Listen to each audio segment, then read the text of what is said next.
मैं port surgical unit में nurse का काम करने जापान आई थी। लोग मीलों दूर से यहाँ अपना इलाज करवाने आते थे। यहाँ के सर्जन्स बहुत ही अच्छे थे, लेकिन हम मरीजों को वो नहीं बताते जो हम उन्हें नहीं बताना चाहते, और वो यही कि यहाँ भूत है। यहाँ पर कुछ ऐसे हादसे हुए हैं जिन्होंने मेरी गर्दन के पीछे के बाल खड़े कर दिए, और कुछ ऐसे भी जिन्होंने मेरी चीखें निकलवा दी। कुछ महीनों पहले एक मरीज ने मुझसे कहा कि उसने रेड किमोनो पहने एक औरत को अपने बिस्तर के पास खड़े हुए देखा था। वो औरत खड़े खड़े उसे पूरी रात देखती रही। उस मरीज ने उस औरत का चेहरा नहीं देखा क्योंकि वो काले बालों से ढका हुआ था। क्या सच में? आपने उसे कहाँ देखा था? वहां, वो ठीक वहीं खड़ी थी। उस मरीज ने डरे हुए चेहरे के साथ पर्दे के पीछे इशारा किया। मैंने पर्दा हटाकर उसे खुद दिखाया कि वहां कोई नहीं है। बाकी सभी बिस्तर खाली थे और उसके साथ उस कमरे में और कोई नहीं था। जैसे कि ये सब डरने के लिए काफी नहीं था, कुछ हफ्ते बाद एक अलग मरीज ने ठीक ऐसी ही बात कही, जब उसे भी उस कमरे में अकेले रखा गया। क्या आपने उसका चेहरा देखा था? ओह नहीं, लेकिन मैंने कुछ और देखा। वो मरीज किसी कमजोर डरे हुए खरगोश की तरह कांप रही थी। आपने क्या देखा? उसका सर सीलिंग को छू रहा था। उसकी गर्दन बहुत ऊपर तक जा रही थी, जैसे कि कोई सांप। अब जब वो सब बातें सुनकर मैं बहुत डर गई थी। मैंने घड़ी की तरफ देखा। उस वक्त सुबह के 2:30 बज रहे थे और मैं पहले से ही लगातार नाइट शिफ्ट करके थक चुकी थी। मैंने उस मरीज को आराम से सोने के लिए कुछ दवाइयां दे दी। जैसे ही वो सो गई तो मैंने तय किया कि मैं वार्ड में जाकर वक्त बिताऊंगी। उस वार्ड में 6 बिस्तर थे, लेकिन पेशेंट सिर्फ एक ही था। बाकी सब बहुत ही साफ तरीके से लगे हुए थे। सफेद बिस्तर अपने मालिक का इंतजार कर रहे थे। मैंने एक मैगजीन उठाई और कुर्सी पर जाकर बैठ गई। 15 मिनट के बाद ही मेरे लिए आंखें खोलकर बैठना मुश्किल हो गया। मैं जानती थी कि यह अस्पताल के नियमों के खिलाफ है, लेकिन मैं फिर भी एक कोने वाले बिस्तर पर जाकर लेट गई। मुझे ये याद नहीं कि जब मैंने किसी को लकड़ी के फ्लोर पर भागते हुए सुना तो उस वक्त क्या टाइम हुआ था। मैं ये सोचकर उठी कि शायद कोई आ गया है, लेकिन वहां कोई नहीं था। वो कमरा पहले ही तरह बिल्कुल खाली था। वो मरीज अब खर्राटे ले रही थी। हेलो, क्या कोई है? जैसे ही मैंने उस औरत के हंसने की आवाज सुनी, मैं चौंक गई। दरवाजा बंद था, ठीक वैसे ही जैसे मैंने थोड़ी टाइम पहले किया था। इसका मतलब यह है कि आवाज कमरे के अंदर से ही आ रही थी। मिसेस टनाका, क्या फिर से नींद में चल रही हैं? मैं लाइट नहीं जला सकती थी क्योंकि ऐसे करने से सोई हुई मरीज जाग जाते। कमरे में जल रही लाइट ज्यादा रोशनी नहीं दे रही थी, इसलिए मैंने अपने फोन पर फ्लैश लाइट जला ली और मैंने देखा कि एक औरत लाल रंग का किमोनो पहने ठीक दरवाजे के पास खड़ी थी। इसलिए मैं उसका चेहरा ठीक से नहीं देख पा रही थी, लेकिन मैं एक चीज तो बता सकती थी कि वो अजीब तरह से हंसते हुए मुझे घूर रही थी। ओह गॉड! मेरी मॉम की अचानक आई कॉल ने मुझे एक पल के लिए तो दिल का दौरा ही दे दिया। हाय मॉम, आप अब तक जाग क्यों रही हैं? कोको, क्या तुम ठीक हो? मैं बिल्कुल ठीक हूँ, लेकिन आप अचानक आधी रात को मुझसे ये सवाल क्यों पूछ रही हैं? मुझे बस एक बुरा सपना है। तुम कहाँ हो? मैं हॉस्पिटल में हूँ मॉम, और मैं कहाँ हो सकती हूँ? मेरी नाइट शिफ्ट है। दोबारा?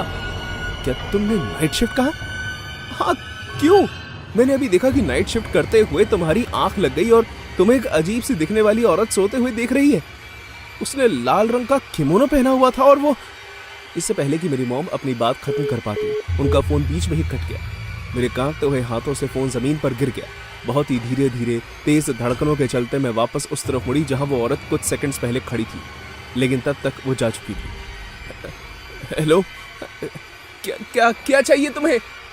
मेरी आंखें पूरे कमरे को छानने लगी, लेकिन वो औरत मुझे कहीं नहीं दिखी। अचानक मेरा फोन फिर से बजा। दोबारा मेरी मॉम मुझे फोन कर रही थी। मैं अपना फोन उठाने के लिए नीचे झुकी तो मेरी नजर मरीज के बिस्तर की तरफ गई। मैंने देखा कि वहां पर लाल किमोनो पहनी एक औरत के पैर दिख रहे थे। मैं उछलकर ऊपर उठी और बिस्तर के ऊपर देखा, और वहां कोई नहीं था। क्या ये कोई बुरा सपना है? अब तक मेरा दिमाग खराब होना शुरू हो गया था। मैंने अभी बिस्तर के नीचे एक औरत के पैर देखे थे, लेकिन जब मैं ऊपर देख रही थी तो मरीज के बिस्तर के पास कोई नहीं खड़ा था। मैं एक बार फिर झुकी और एक बार फिर मैंने वो नंगे पैरों को देखा। उसके अंगूठे के नाखून नहीं थे, जिस वजह से वहां खून जम गया था और नीचे का सूजा हुआ मांस दिखाई दे रहा था। मैं वैसे के वैसे बैठी रही। मुझे ऊपर देखने में डर लग रहा था जब अचानक वो पैर घूमने लगे। जैसे जैसे पैर मुड़े, हड्डियों के मुड़ने की आवाज तेज होने लगी। मेरी आवाज जैसे मेरे गले में ही मर गई। मैं समझ गई थी कि बाकी मरीज इस कमरे के बारे में जो भी कहते थे वो सच था और शायद आज मैं इस कमरे से जिंदा नहीं निकल पाऊंगी। जब मैं रोने के कगार पर थी, उस औरत की गर्दन नीचे गिर गई और उसका सर जमीन पर घूमने लगा, जैसे कि कोई सांप उसकी गर्दन लंबी खींचती गई और मेरी तरफ आने लगी। Help help! मैं उठी और विपरीत दिशा में भागने लगी। मेरा मकसद था कि मैं दरवाजे तक पहुंच जाऊं, लेकिन इससे पहले ही मैं लड़खड़ा कर गिर गई। मैं अपने कमर के बल लेट गई क्योंकि मुझे वो आवाज बहुत ही करीब से आ रही थी। मैं मुड़कर देखना नहीं चाहती थी, लेकिन मेरे लिए ये करना भी जरूरी था। मैंने अपना सर धीरे धीरे मोड़ा और उस औरत की तरफ देखा तो उसकी गर्दन कमरे की सीलिंग तक पहुंच चुकी थी। उसका मुंह खुला हुआ था और उसमें खून निकल रहा था। उसकी घूमी हुई गर्दन किसी स्प्रिंग की तरह इधर उधर घूम रही थी। मुझे ये नहीं याद कि मैं कब बेहोश हुई। जब मेरे पेरेंट्स मुझे हॉस्पिटल से घर लेकर आए तो मैंने खुद ब खुद ही वहां से नौकरी छोड़ दी। मुझे तेज बुखार हो गया। मेरी दादी माँ ने बताया कि जापान के लोग पुरानी कथाओं पर बहुत विश्वास करते हैं, जिन्हें वो रोकू रोकू भी कहते हैं। इनके बारे में कहा जाता है कि तामसिक आत्माएं रात में घूमती हैं। उन्हें अपने शिकार का खून पीना बहुत पसंद होता है और शायद उसी वजह से उस औरत के मुंह से भी खून निकल रहा था। मैं नहीं जानती कि उसने मुझे क्यों छोड़ दिया या फिर वहां रह रहे किसी भी मरीज को भी उसने किसी को चोट पहुंचाई है, ऐसी खबर कभी नहीं आई। लेकिन मुझे लगता है कि शायद वो अकेले बोर हो जाती है, इसलिए लोगों से खेलने आ जाती है। चाहे जो भी वजह क्यों ना हो, मैं उस हॉस्पिटल में कभी वापस नहीं जाऊंगी। हाय, मेरा नाम सिल्विया है। एक हफ्ते पहले मुझे अपने डैड के साथ पिट्सबर्ग शिफ्ट होना पड़ा। वहां मेरे डैड की नई नौकरी लग गई थी, इसलिए मेरे पास उनके साथ जाने के अलावा और कोई रास्ता नहीं बचा था। मैं अपने डैड से बहुत प्यार करती हूँ। मैं बहुत छोटी थी जब मेरी मॉम के एक्सीडेंट में मौत हुई और तभी से मेरे डैड ने मेरा बहुत ख्याल रखा है। लेकिन साल के बीच में एक नए शहर में दोबारा शुरुआत करना बहुत मुश्किल होता है। मेरे लिए किसी नई जगह पर दोस्त बनाना आसान नहीं था, खासकर तब जब आप एक पढ़ाकू हो। मेरे नंबर अच्छे होने की वजह से मुझे शहर के बेहतरीन स्कूल में एडमिशन मिल गया। वो स्कूल दिखने में भी काफी अच्छा था, लेकिन वहाँ के बच्चे बिल्कुल अच्छे नहीं थे। मेरे पहले ही दिन मुझे अपनी जिंदगी का सबसे खतरनाक दिन दिख गया था। मैंने अभी क्लास खत्म ही की थी और मैं रेस्ट रूम चली गई। जैसे ही मैं अंदर गई तो दरवाजा अपने आप बाहर से बंद हो गया। मैं डर गई और उसे खोलने की कोशिश करने लगी कि तभी वहाँ की लाइट भी जल गई और मुझे दूसरी ओर से अजीब सी डरावनी आवाज सुनाई देने लगी। जब मैंने भागने की कोशिश की तो मेरा सर दीवार से टकरा गया और मैं बेहोश होकर गिर गई। जब मेरी आंख खुली तो मुझे पता चला कि मैं लॉकर रूम में थी और मेरे आसपास कुछ लोग और स्कूल्स के प्रिंसिपल खड़े थे। मैं उठी तो उन्होंने मुझसे पूछा कि क्या हुआ था, मैं चिल्लाई क्यों और जमीन पर बेहोश की हालत में क्यों मिली। जो हुआ मैंने उन्हें सब कुछ सच बता दिया। किसी ने भी मेरी बात पर विश्वास नहीं किया। सबको लगा कि मुझे कोई वहम हुआ है और मुझे आराम करने को कहा और वहां से चले गए। जैसे ही वो लोग वहां से निकले, दो लड़कियां कैरन और एमिलिया मेरे पास आई और उन्होंने मुझे कुछ ऐसा बताया जिसे सुनकर मैं हैरान हो गई। उन्होंने मुझे चार्ली के बारे में बताया, बिना चेहरे का एक पागल आदमी जो शहर में घूमता है और लड़कियों को अगवा करके मार डालता है। मैं ये सुनकर बहुत डर गई और उस रात डिनर पर मैंने अपने डैड को सब बता दिया। डैड ने मेरी बात पर यकीन नहीं किया और कहा कि बिना चेहरे वाला कोई आदमी नहीं है, ये बस एक बकवास सी कहानी है जो लोगों ने खुद बनाई है और ये एक झूठ है। मैं उस रात ठीक से सो नहीं पाई। उस आदमी का ख्याल बार बार मुझे आ रहा था। मैं ताजी हवा के लिए बालकनी में आ गई और तब मैंने कुछ भयानक देखा। घर के सामने बड़ी सड़क पर मैंने एक आदमी को हुड वाली जैकेट पहनकर धीरे धीरे अपने घर के पास आते हुए देखा और जैसे ही वो हमारे घर से थोड़ा और आगे बढ़ा, उसने रुककर मेरी तरफ देखा। मैं डर के मारे उछल पड़ी। ये वही बिना चेहरे वाला आदमी था जिसके बारे में एमिली और कैरन ने मुझे बताया था। मैं जोर से चिल्लाई और घर के अंदर भाग गई। मेरे डैड मेरे कमरे में आए और उन्होंने मुझसे पूछा कि क्या हुआ। जब मैंने उन्हें बताया तो फौरन बालकनी में देखने चले गए, लेकिन वहां कोई नहीं था। वो मुझे अपने कमरे में ले गए और उन्होंने मुझे अपने साथ सुलाया। मैं डर के मारे कांप रही थी। उन्होंने मुझे चुप करवाया और फिर मुझे सुला दिया। अगले दिन जब मैं स्कूल गई, मैंने एमिलिया को देखा और मैं भागते हुए उसे सब बताने चली गई, लेकिन वो अपने ही ख्यालों में खोई हुई थी। जब मैंने उसे हिलाकर पूछा तो उसने मेरी तरफ देखा और वो रोने लगी। हे एमिलिया, क्या हुआ? वो रुक रुक कर सांस ले रही थी और उसने मुझे बताया, कैरन लापता है। वो पिछली रात बाहर गई थी और फिर कभी वापस नहीं आई। मैं उसकी बात सुनकर हैरान थी और इससे पहले कि मैं कुछ और पूछती, इतने में पुलिस हमारे स्कूल आ गई और वो हम दोनों से मिलकर कैरन के बारे में कुछ पूछना चाहते थे। हमने उन्हें वो सब बताया जो हमें पता था।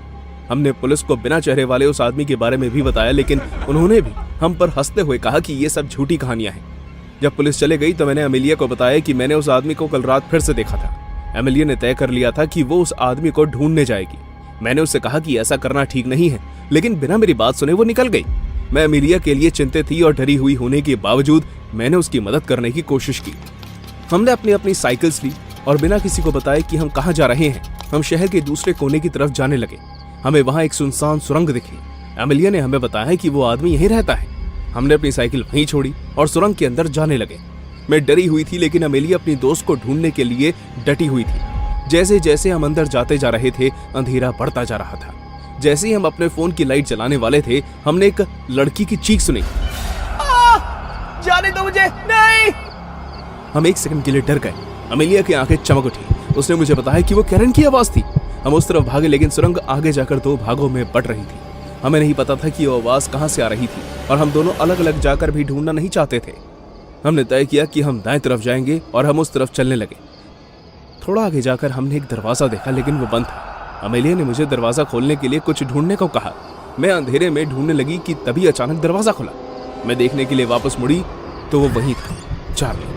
उसका चेहरा बहुत ही भयानक था, हर जगह झुर्रियां और डरावना। मैं डर के मारे चिल्लाई। वो बहुत गुस्से में लग रहा था और उसने अमेलिया की गर्दन पकड़ ली।